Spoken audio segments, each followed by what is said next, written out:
What's up guys, Nolan here. As we draw closer to the full release of Broken Arrow, I'll be doing a few of these videos where I teach newer players or people that just suck some concepts about the game that I feel are vital to becoming successful, and one of those are the concept or concepts, whatever you want to call it, of hero units within each specialization. This is the peak of a much larger topic of unit identification, but with hundreds of units in the game, it's a better use of your time to know these because these are the ones that make the greatest impact, which is why I call them hero units. Really quick though, it's important that if you like these videos, hit the like button and subscribe. Leaving a comment and sharing with a friend who sucks at Broken Arrow is also super helpful. Need the support, guys. Thank you very much. Each specialization has a couple of units that are the reason that spec is what it is. For example, the US Marine has the F-35, the Super Cobras, the Scout Snipers, and the Marine Raiders. The F-35, with its stealth, is one of, if not the most survivable plane in the game. The Super Cobras are, in my mind, the fastest, cheap AA in the game, with the ability to carry the Sidewinders. The Scout Snipers are small and stealthy, with getting the two-man squad size. They're good for getting their eyes out and not being seen. And the Marine Raiders are the strongest infantry in the game, pound for pound. So if you choose that deck, you better have a plan in place to use those units to their full extent, and if you are fighting against this spec, you better expect them. Now, those are all some of the best units of the spec, but only one is considered, in my mind, a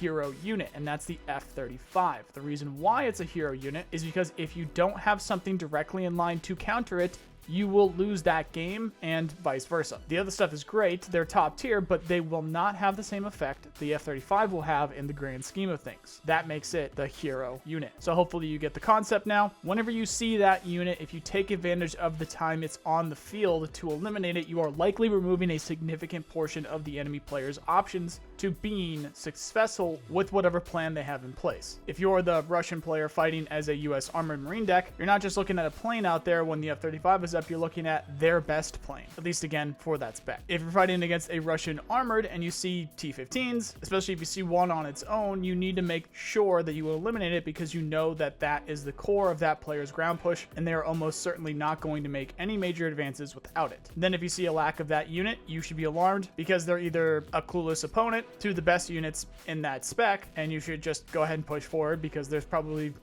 didn't bring AA, or they're probably not using Recon 2, something like that. Or they're hiding those units and or moving them somewhere that you can't see, so you should really be alarmed. Learn these units first and fully understand their capabilities, and you'll instantly become at least 50% better at the game because you'll know what units actually pack the biggest punches. Starting with the Russian Airborne as the strongest air tab in the game, it is the current state, in its current state. You should make sure that you have proper AA net, whether it be on the ground or in the air, ideally both. Their hero units are the Orion, the Mi-28, the Su-30, the Su-34, and the Su-57. The Russian Airborne is the strongest airborne tab in the game because of the flexibility of every unit in it, but these will have the most effect of those most effective units. The Orions are the Russians' only eyes in the sky that actually matter. If you remove those, they'll be easier to beat and will rely on choppers or ground recon, giving you a big advantage. The Mi-28 can carry Elmers, which are the longest range ATGMs in the game. They're fire and forget and can engage infantry as well as vehicles, while their explosive mass can quickly eliminate all of those targets. So if you see that up, pay attention to it. The Su-30 and the Su-34 can carry CAB 1500 smart bombs capable of eliminating essentially anything in one pass. These can one-shot Abrams and do so regularly. The Su-57, no matter what it's doing, will be the most effective thing doing it. So if you eliminate it, then it's a big card out of that player's hand, whether they have it set for the ground and pound, air-to-air, or seed. If they have it set to seed, expect to see a lot more Su-30s or Su-34s because it's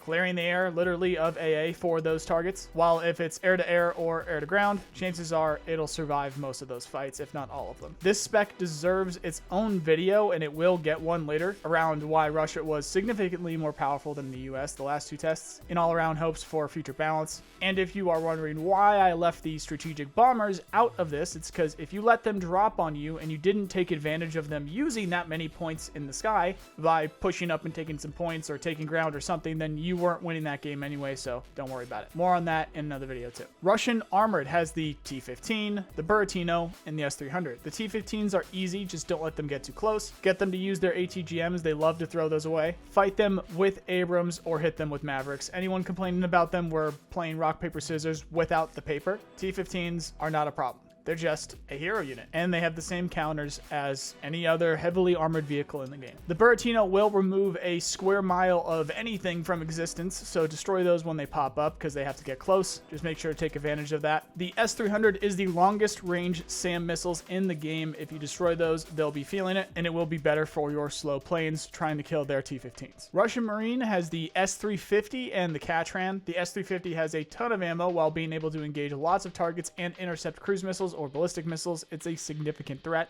The Katran is the fastest firing cruise missiles, well, system in the game, as well as the most deadly ATGM in the game. So if you see it, kill it. The Russian Marine deck is essentially only good for propping up your vehicle in ERTAB to bring more units from the other specs. So they don't really have anything too scary. It just allows you to bring more T-15s or planes. Something to keep in mind though is that they are the only spec with effective counter seed in the current state of the game, and that's through the Beryuses and the Strelets. Everything else is missile intercept vehicles, if you want to call those that, and are just generally less effective. So if you see a Russian player who isn't using them and you seed run against them, you'll be way more effective. For the US Marine, you have the F-35 and the FEP Abrams. The FEP is the only thing that will be sturdy enough to be reliable in pushing on the ground, and the F-35, I've already explained, is extremely survivable. When fighting against US Marine, if you eliminate their 2 FEP Abrams, they likely won't be moving anywhere anytime soon. US Armored has the Tusks, both the 2s and the 3s, the Patriot Pack 2s, the PIVADs,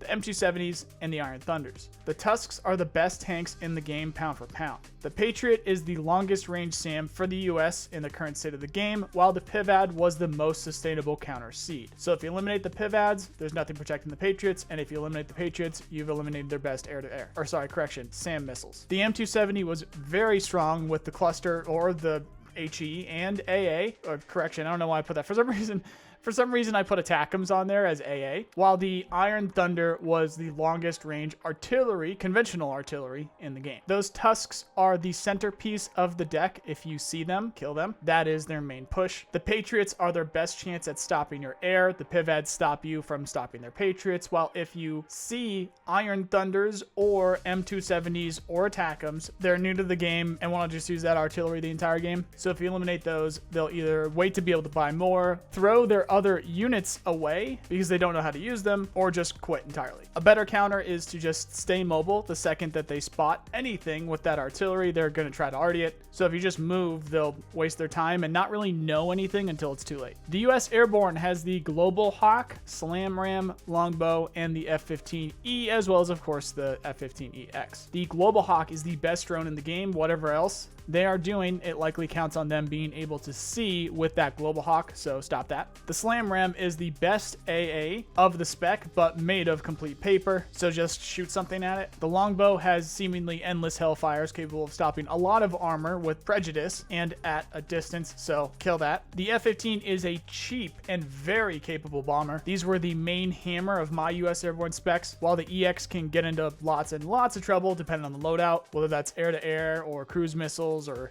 really bad at seed since it can only have 2 missiles, especially when there was the no overkill stuff that was going on. But current state, it's a extremely effective plane. It's going to be a lot of their points. If you see it out there, again, hero unit. Now, some of you might be wondering why I haven't talked about the combinations yet, and I am wondering that as well. So let's talk combos. Russian Armored Marine combo is essentially a stronger Russian Armored. You can bring more T-15s and tanks, and you should expect that. The air tab will be weak, of course, but not empty. They are going to have those MiG-29s, so if you focus their AA net, melt down their ground forces with your air tab. Hopefully, you brought some Mavericks. Russian Marine Airborne combo is essentially a stronger Russian Airborne. You can bring more planes and helicopters, so you should fully expect that. They won't have a sturdy ground presence, so if you find their area of the map and hit it with armor effectively, you'll roll through. Good luck stopping those planes, though. Russian Armored Airborne is the strongest deck in the game, the strongest vehicles with the longest distance AA, with the best planes and helicopters. It is crazy. The weakness, though, is their economy in the AA's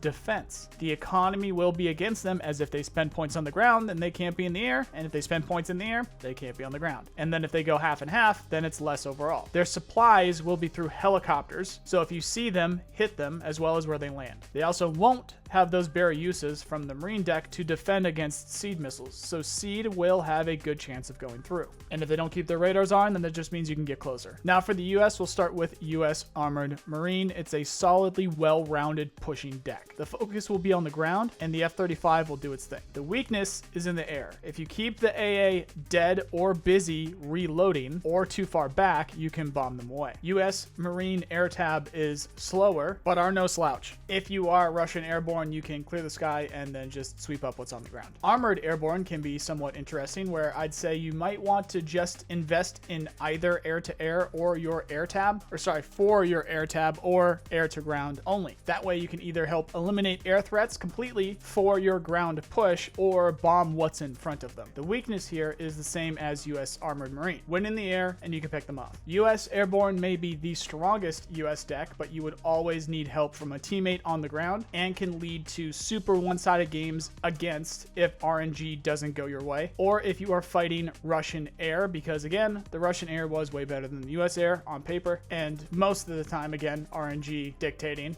in practice. If you put a proper defensive line and then eliminate their FEPs, they won't get through. The combination of F-15E bombs, FA-18 cruise missiles, and F-35s are very deadly though. If you catch Russian armored players off guard, the Maverick spam will ruin their day. So all in all, there's a handful of units that you'll need to know, and I do mean need to know. And then beyond that, you'll start to catch on with what's what after that. That's everything we've seen so far in detail. We have yet to see the strikers or Motostrelki, as in actually what the points value is, what their availability is, and all that stuff, while we are still in the dark completely with what's going on with the U.S. Special Forces or that 5th Russian spec, which could be reserves or support of some kind, or mechanized, or some other kind of motorized infantry. Not quite sure exactly. I'm assuming the addition of the Raptor, the F-16s with the strikers, the other F-35s will push the U.S. air tab where it needs to be, while the strikers' flexibility, as well as the extra Patriots, finishes the ground to where it should be. The Russians aren't going anywhere though, because we have yet to see the Su-27s, the Su-24s, or the Su-25s in the air, and the Motostrelki will have loads of BMP-2 variants and